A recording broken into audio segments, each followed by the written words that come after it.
the Idries Shah Foundation podcast. Practical Psychology for Today. Featuring the works of Idries Shah, voiced by David Ault.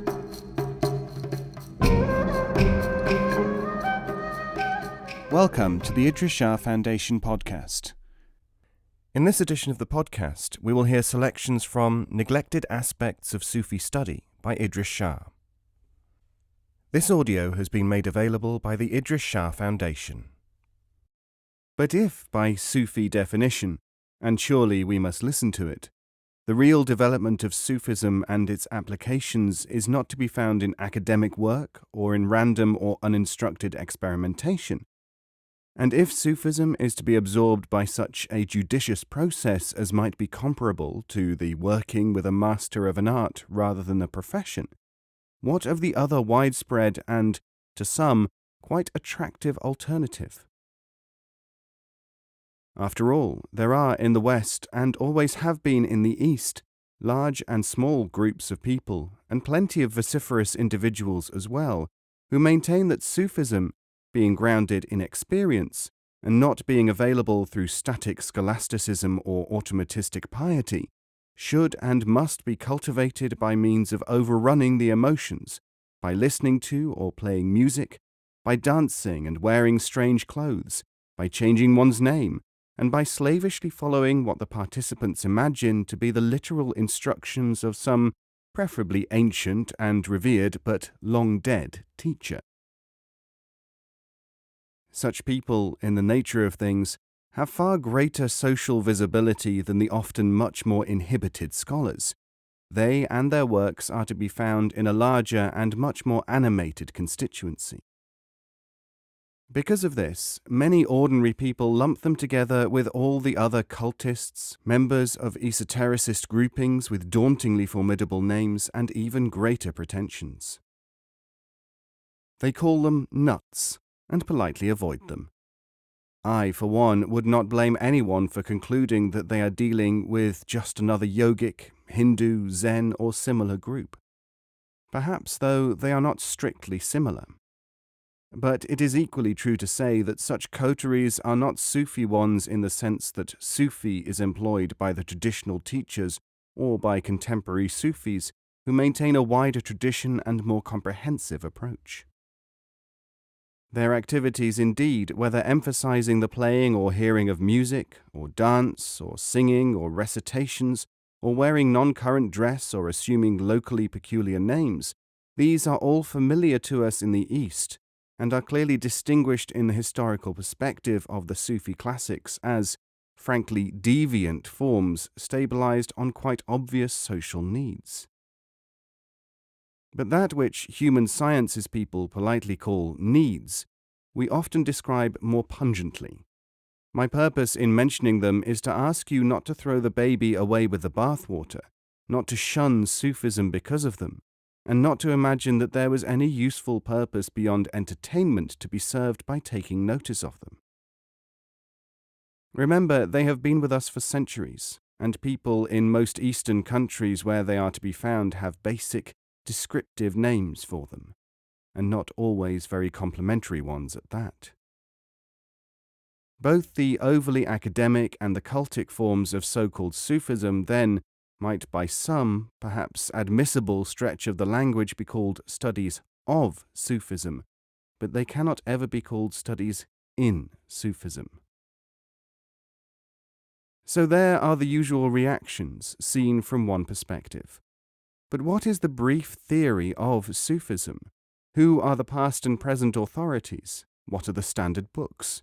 How is it organized? What does it promise? How long will it take? What do I pay, and how soon can I join? These are the main questions which I have collected from some tens of thousands of letters from people who, of course, know next to nothing of the subject. I have over 140,000 letters on file, and have in the past discussed this matter with some 20,000 people, though I avoid it as much as possible. Still, about 20 a week is the average of conversations. The questions may show, I think you will agree, things other than a straightforward search for information and truth, They indicate, for instance, that the questioners are trained in approaching a subject in a certain manner, and that does not include asking, "What can you tell me about this subject?" including whether it falls into my categories or not. They seldom, if ever, say, "What do I need to know, or how do I have to be to approach this subject?" Our experience shows that people who approach matters in the realistic but mechanical manner are not likely to be interested in Sufism at all. The way they approach things shows what they are expecting to meet. They are the servants of a mental model, seeking not knowledge but the fulfillment of expectations. I say are not likely to be interested in Sufism because the degree of inflexibility which accompanies the so-called systematic approach will vary. I will now ask you to monitor your own reactions when I answer the questions we quoted a moment ago in a manner designed to further Sufi knowledge, not as a mechanical scholar. There is no brief theory of Sufism. Virtually every single one of the past and present authorities has been challenged by non-Sufis as not being a Sufi at all, or not being a classical Sufi, or with some other such reproach. There are no truly standard books in the conventional sense, because Sufi books are designed, like Sufi practices, to fit in with local and temporal circumstances, which is why they differ and vary so much. The object of Sufism is to be a nutrient, not to provide entertainment. It does not promise anything. It has no study timescale, as in intellectual exercise or social groups. It has and has not got systems of praying, and understands this in various ways. And strictly speaking, one does not join to become a Sufi. There is not even a name of universal application for the student or the activity. The Sufi is the product of Sufism, which is itself a Western word invented in 1821 by the German scholar Friedrich August Tholuck of Berlin. And yet all Sufis can recognize one another, though imitators have to rely on signs and signals. This former sensitivity, however, happens through perception of the inner quality, and never depends on outward criteria.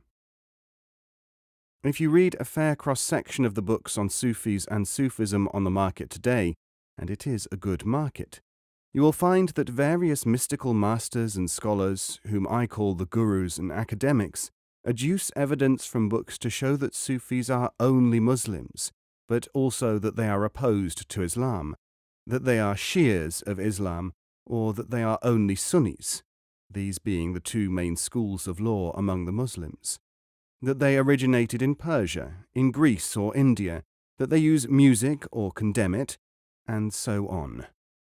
All these contentions, of course, and numerous others, reflect only the superficialities which result from looking at some of the evidence, or else from trying to amalgamate it all, without realizing that Sufis regard things of the world, of the social and psychological domain, as instruments, and will use almost anything which connects appropriately with the attainment of their goal.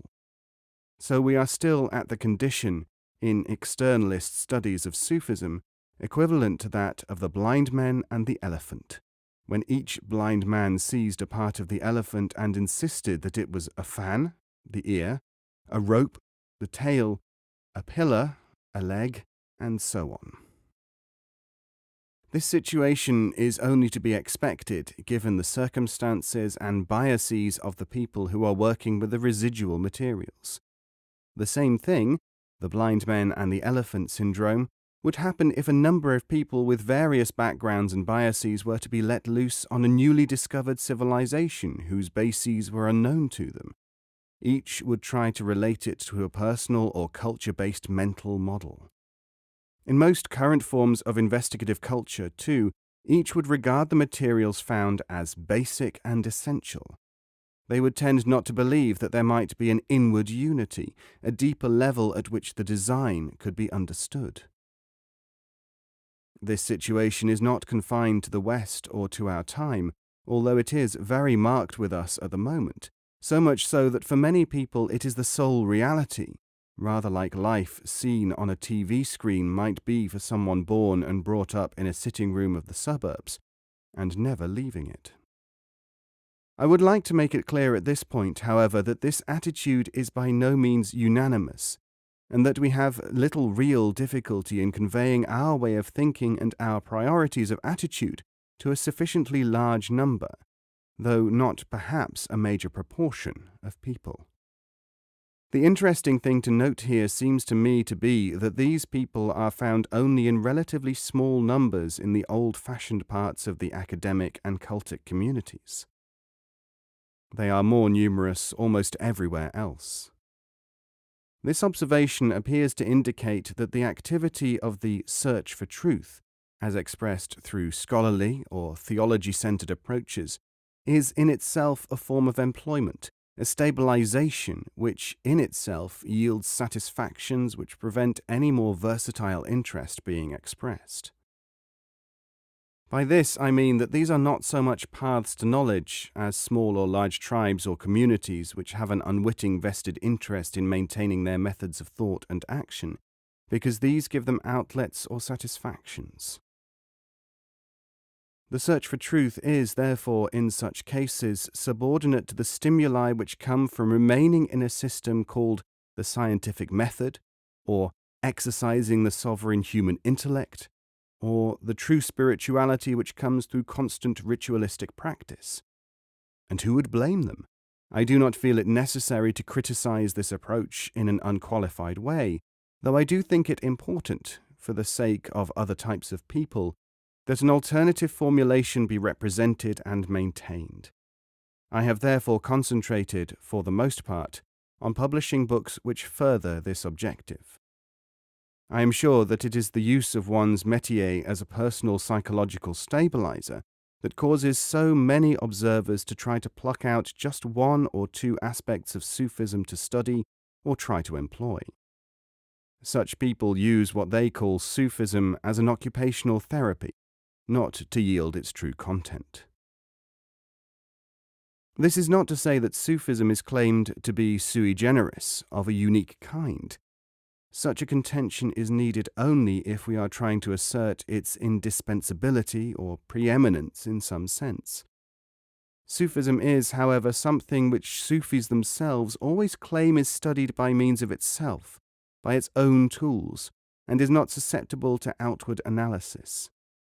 We have seen, and you can check this in 100 ways from published literature of all kinds, what happens when people attempt to get to the bottom of Sufism through its outward forms. People become fascinated by the ESP characteristics sometimes observed in Sufis, but the first requirement in a Sufi student is that he conceal this development from outside inquisitiveness. ESP is a byproduct of the process of transcending boundaries. Sufi literature, exercises, contentions, and so on are not ever to be regarded primarily as informational or illustrative. They are instructional, and that is that. Some Sufi materials may have cultural attractiveness, some may contain information, but these are not their chief purposes. When, therefore, we speak of the development and applications of Sufism, these other categories are to be understood to be spin-offs, even at their highest ordinarily visible function.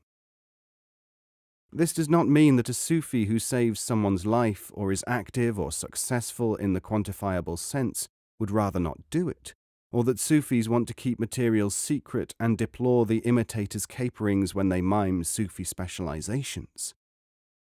It means that however much the products of Sufi development are valued by non-Sufis and are contributing to the advance of ordinary knowledge and the tranquility, progress, and success of society, this is a secondary phenomenon to the Sufi.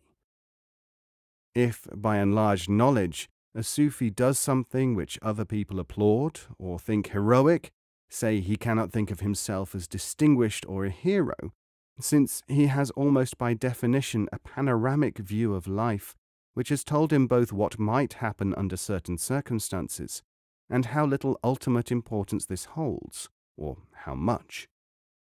things which are not understood by those who therefore judge in a local and parochial way. He may even be blamed for not sharing knowledge or for arbitrary action when he and his congeners know that the Sufi role is not capable of exposition. So the Sufi cannot supply systems and ideas which are designed to be used by a society to improve itself, and for this to be presented as an objective of Sufism. The objective of Sufism is to become a Sufi, and this development in turn has an effect, sometimes a determining effect, on individual and group psychology and on society. It is not the other way about.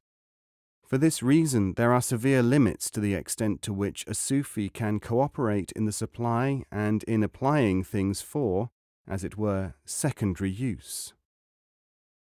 The Sufi, in the world but not of it, will fulfill whatever temporal functions he can, but his task is not in harmonizing with society at all other costs.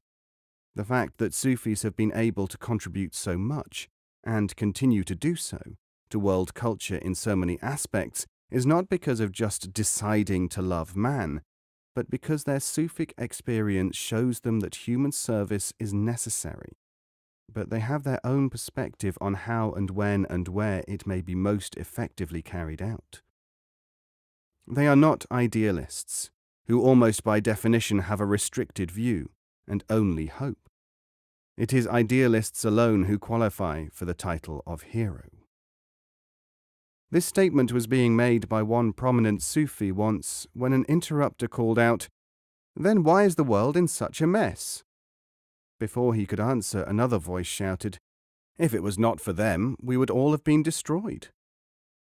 I find this, among other things, an interesting example of the only two ways of thinking, either or, illustrated by the two main types. The first we may call the intellectual, the other the emotional. Sufi understanding, according to the practitioners, transcends these two modes, valuable though they are for so many purposes. Without them, of course, we would have to cease to be Sufis and attend to the more basic intellectual and emotional modes on which society is at present stabilized. But that is an area of hypothetical discussion.